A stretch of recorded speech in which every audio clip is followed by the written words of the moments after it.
សិ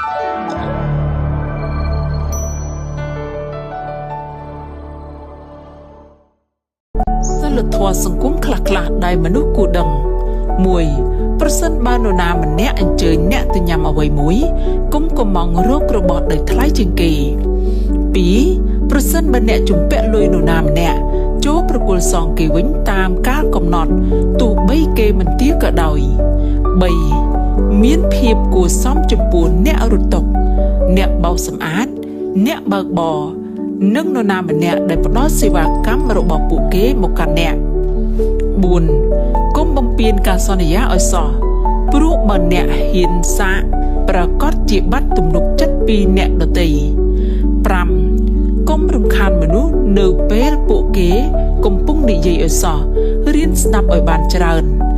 6នៅពេលដែលនរណាម្នាក់ប្រាប់អ្នកពីអាកំបាំងចូលរក្សាទុកវារហូតតទៅ7កុំហៅទូរស័ព្ទទៅនរណាម្នាក់លើសពី2ដងអីធ្វើការផ្លាស់ប្ដូរពីកន្លែងស្រឡាញ់ខ្លួនឯងចេញពីភាពអវិជ្ជមានចេញពីការស្ដាយក្រោយចេញពីភាពភ័យខ្លាចចេញពីការបរាជ័យការលើកទឹកចិត្តតែមួយគត់ដែលនាំមកនៅការផ្លាស់ប្ដូរយូរអង្វែងគឺការចេះស្រឡាញ់ខ្លួនឯងនៅពេលអ្នកចេះស្រឡាញ់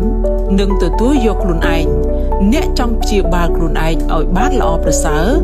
និងមានសុខភាពល្អតាមដែលអ្នកអាចធ្វើបានមានតែពេលនោះទេដែលអ្នកមានសេរីភាពក្នុងការបន្សាបជាតិពុលដែលកំពុងសង្ងំខ្លួនអ្នកបាននៅពេលដែលអ្នកត្រូវបានលើកទឹកចិត្តដោយការស្រឡាញ់ខ្លួនឯងដើម្បីធ្វើការផ្លាស់ប្ដូរក្នុងជីវិតរបស់អ្នកសូមដកពាក្យខ្ញុំគួរតែចេញពីវាក្សត្ររបស់អ្នកដោយប្រើឃ្លាដ៏សំខាន់មួយជំនួសវិញគឺ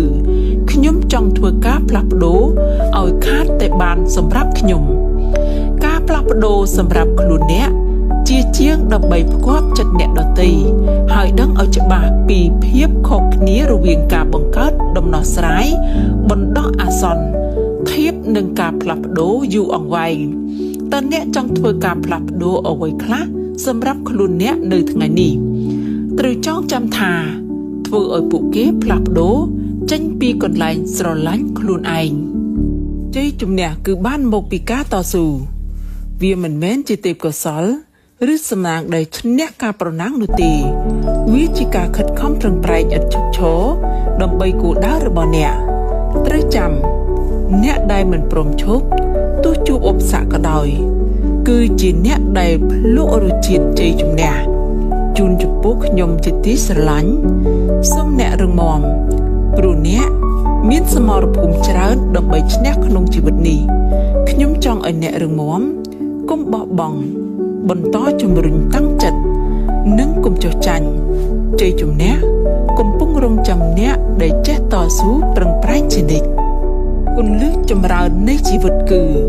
ថែរក្សាមនុស្សដែលតែងតែលើកអ្នកឡើងព្រោះវត្តមានរបស់គេ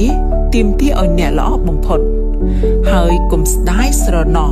ធ្វើអ្វីមនុស្សដែលនាំចង្រៃមកឲ្យអ្នកមនុស្សមុខពីរមនុស្សដែលតែងតែច្រណែនសៀននេះអ្នកនិងមនុស្សដែលមិនយល់ពីអ្នករៀនសង្កេតស្វែងយល់ហើយចិត្តដាច់